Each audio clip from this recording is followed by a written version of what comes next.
আজকে কিন্তু চলে এসেছি ওয়াও বিরিয়ানিতে। এসে দেখতে পাচ্ছি ভাই কিন্তু অলরেডি কিন্তু পার্সেল করা শুরু করে দিয়েছে। এই হচ্ছে লেগ পিসের সাইজ, উপর থেকে যাচ্ছে রাইস।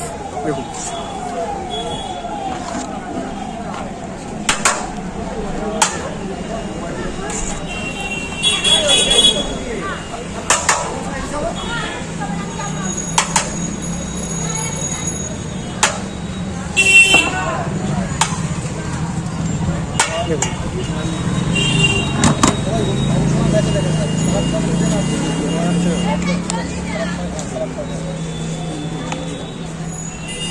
আর চিকেন বিরিয়ানির দাম হচ্ছে 130 টাকা।